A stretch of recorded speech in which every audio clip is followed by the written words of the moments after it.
Hindi malaman ang gagawin sa kusina. Wala na halos trabaho roon. Hindi siya mapapakali hanggang walang ibang pinagkakaabalahan ng isip. Di yata't ang lalaking kinatakutan niya sa talon ay ang panauhin ni Nagani. Nakilala kaya siya ng taga Maynila? Bakit nakatitig sa kanya? Lumabas siya ng kusina. Dumako sa mga naglilitsyon. Isa sa mga yun si Fermin na nobyo ni Elma. Ngumiti ito sa kanya. Iyong iting tila laging nahihiya. Tapos na kayo sa kusina? Anito nang lumapit siya. Oo, nagsiserve na lang ng pagkain. Di pwede na kayong isayaw mamaya. Pakisabi na lang sa kaibigan mo na akin ang unang sayaw. Ako kaya? Kanino? Pagbibiro niya. Akin, anang isang tinig sa likuran. Pabigla siyang lumingon. Kinailangan pa niyang bahagyang tumingala upang makatingin sa mukha ng nagsalita sa kanyang likuran. Ang gwapong lalaki. Ngayon matititigan niya ng harapan ay kinarkulan niyang lampas ng bahagya sa 30 ang edad nito. Hindi niya matiyak kung kulay brown o itim ang mga mata nito. Pansinin sa kabuuan ng mukha ang matangos na ilong. Mataas ang mga buto nito sa pisngi na nagbibigay ng impresyong formal. May gilit sa baba. Bahagyang kulot ang buhok ng lalaki. Umayakap sa likod ng tainga nito. Titig na titig din sa kanya ang lalaki. Wari pinag-aaralan ang mukha niya. Sabi ko na totoo ka. Anito na wala pa rin kakurap-kurap. Anong ibig mong sabihin? Naaasiwang tanong niya. Nagsisimula na silang pagtinginan ng mga nasa paligid. Nakala ko nung gabing makita kaya isa ka lang ilusyon. Gusto ko nang maniwalang totoo ang engkantada at nagpakita sa akin ng isa. Ang alam kong description nila ay pares ng ayos mo ng gabing iyon. Nakaputi, mahaba ang buhok at mapangakit. Namula ang mga pisngi niya. Hindi siya sanay sa kayagang pamumuri. Binawi niya ang tingin. Ang sumlubong sa kanya ang nagtatakang anyo ni Fermin. Pero ibinalik nito ang atensyon sa nililitsyon na wari hindi pansin ang pag-uusap nila ng taga Maynila. Hindi ako ang nakita mo. Aniya nang bumaling sa taga Maynila. Pinipilit na lamang niyang maging kaswal. Patutunayan kung ikaw. Bago niya nahulaan ang gagawin ng lalaki, ay nakalag na nito ang ribbon sa kanyang buhok. Tumakip sa buong likod niya ang maitim, lampas bewang niyang buhok. Nagdulot sa kanya ng takot ang kapangasang ginawa ng lalaki. Ikakaila mo pa ba na ikaw ang babaeng nakita ko sa talon kagabi? At lito siya nang makitang palapit ang tiyahin. Paano kung ipilit ng lalaki ang sinasabi sa harap ng kanyang tiya Luding? Mahuhulaan ng matanda na sinuway niya ang utos nito at naligo uli na nag-iisa sa talon. Niyayaya mo akong sumayaw, diba? Naisip niyang sabihin upang di na magpilit ang lalaki sa sinasabi. Kumunot ang noo ng taga Maynila dahil sa bigla niyang pagbabago ng tono. Rian, si Aling Luding.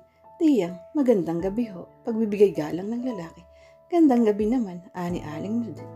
Niyayaya niya akong sumayaw, tiyang. Agap ni Rian sa takot na magkausap ang dalawa. Siya ang bisitang taga Maynila ni Gami. Renz Hernandez ho. Tumangutang mo si Aling Luding. Bagyang umito. O pumayag ka bang makipagsayaw? Tiningnan niyang suot na damit. Waring natunugan ni Renz ang pag-uulik-ulik niya. Tama lang yan, anito. Nasa buhok mo ang malaking atraksyon. Nakangiti si Renz at alam ni Rian na ang insidente pa rin sa talon ang iisip niya. Tay na, sabi niya, tiyang, bagya nang tumango sa pagsang-ayon si Aling Luding. Inalalayan siya ni Renz sa siko. May panlalamig na gumapang mula sa kanyang bisig hanggang sakong. Maraming napalinga pagpasok nila sa salas. Natanaw ni Rian na malapit na si Gani. Binawi niya ang siko sa pagkakahawak ni Renz. Nagkakilala na pakla kayo ng kababata ko, sabi ni Gani kay Renz. Hindi sana kung nawalan agad ako ng loob nang di ko sila makita kaninang hinahanap ko sa kusina. Ani Renz. Kay Rian naman ito bumaling ng sabing, wala bang nakapagsabi sa kababata mo na sinasayang niya ang sarili sa kusina kayong narito ang kasayahan? Kahit na naaayusan ng ibang babae rito, ay pinakamaganda pa rin siya. Namula uli siya. Talagang siya ang pinakamaganda rito. At alam kong di magtatagal ay maispatan mo siya. Tila pagbibiro ni Gani. Kumusta ka na, Gani? Pag-iibahan ni Rian ang usapan. Heto hindi na totoy. Mama na, medyo nahiyang sagot ni Gani. At isa ng arkitekto, ngumiti siya. Nagulat siya ng hawakan sa kamay ni Renz dahil na nag-uumpisa ng bagong tugtog. Umagit na sila sa sala. Sinikap niya na maging malayo kaysa karaniwan ang distansya nila habang nagsasayaw. Hindi ko pa rin naririnig ang pag-amin mo. Ani Renz, pag-amin, kunot ang noo niya na ikaw ang nakita ko sa talon. At kung patigasin ko ang pagtanggi, magtataka ko, mag-iisip, posibleng may dahilan. Kaya ayaw mong may makaalam na nagpunta ka doon, halimbawa yung tiyahin mo. Natigilan siya. Matunog si Renz. Nahulaan agad ang dahilan ng pagkalito niya kaninang lumapit ang tiya Luding niya. Kapag inamin po, kalilimutan na natin ang paksang iyon. Paniniguran niya.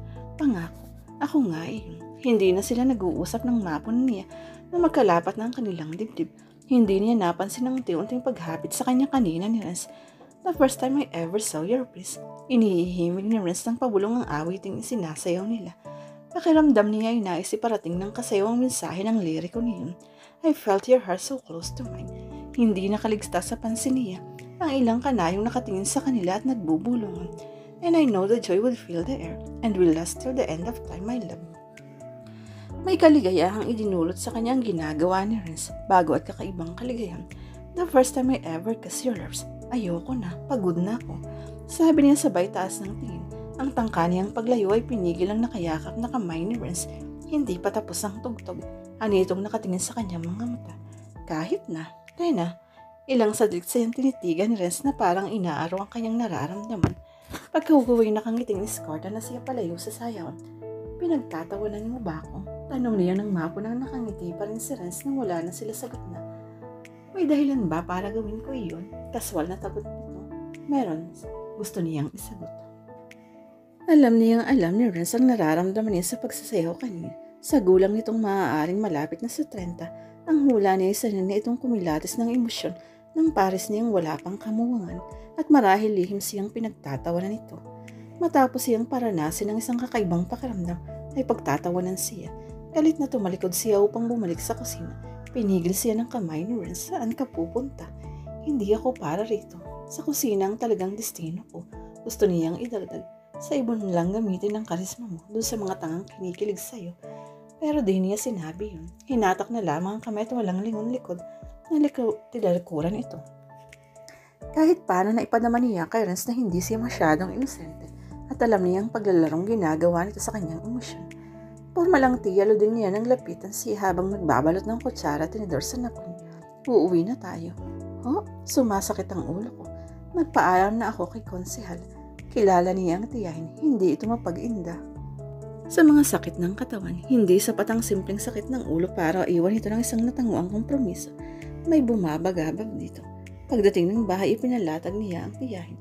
Sa salas ito natutulog. Galit ba kayo sa akin? Tanong niya nang walang kibong mahiga ito. Hindi kasi niyo ako iniimikan mula kanina. Iniisip kong lang ang lalaking taga Maynila. Sa sulok ng isip niya, alam na yun ang dahilan ng pamanahimik ng tiyahin. Lumayo ka sa kanya, Rian. Ayokong umiyak ka balang araw. Hindi niya matiyak ang nakuha niya na ibig sabihin ng tiyahin.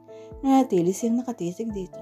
Nung bata ka pa, lalo na nung kamamatay lang ng mga gulang mo, gustong-gusto mong kinukwentuhan kita bago matulog, sabi ni Aling Luding. Nagtaka siya sa waring pag-iba ng tiyahin sa usapan. Gusto mong kwentuhan kita ngayon? Tumango siya. Hindi pantasya ang ikukwento sa iyo ngayon. Hindi mo na magugustuhan ngayon ang ganun. Totoong pangyayari ang ibibita ko. Sarili kong karanasan. Gusto mong marinig ang istorya ng unang pag-ibig ko? Natigilan siya. Alam niyang minsan ay umibig ng tiyahin na ikwento ng kanyang inabago na matay. Pero hindi niya alam kung kanino at kung bakit di nagkatuluyan ang tiyahin at ang lalaki. Habang nagkakaisip nga siya, tinatanong niya sa sarili kung bakit di na ito pumansin pa ng ibang lalaki. Bukod sa isinumpang pagpapalaki sa kanya, alam na niya ngayon na may mas matimbang pang dahilan. At alam niyang mariring niya iyo ngayon. Luis ang pangalan niya. Pagsisimula ni Aling Luding, kahit hindi pa siya sumasagot sa pagsang-ayon, bakasyonista rin siya rito noon. Maliit ka pa, halos baby lang. Di ang tagal na ng tiyang, pero natatandaan ko pa rin. Malungkot na sagot ng matanda. Niligawan ako ni Luis at sinagot ko naman siya. Akala ko noon ay di na matatapos ang masasayang sandali.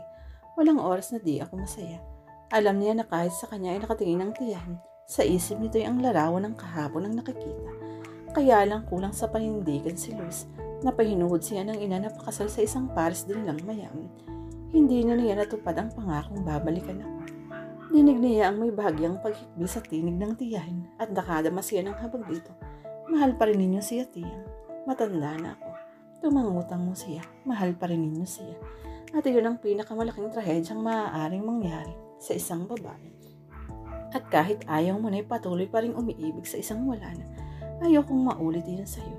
Ayokong danasin mong hirap ng loob na dinanas ko. Hindi mangyayari ang kinatatakutan niyo, tiyang, dahil wala akong balag umibig. Kay Renz Hernandez, ipangako mo riyan, may pakiusap sa tinig ni Aling Luding. Ipapangako ko, tinitigan siya ng tiyahin. Gusto niyang paniwalaan ngunit sa nabasang ekspresyon sa mukha niya ay waring hindi.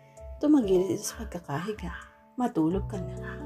Bumiling siya sa higaan, bumaligtad. Ipinigit ng Marina ang mga mata hanggang sa makadama ng pananakit at pangangalay.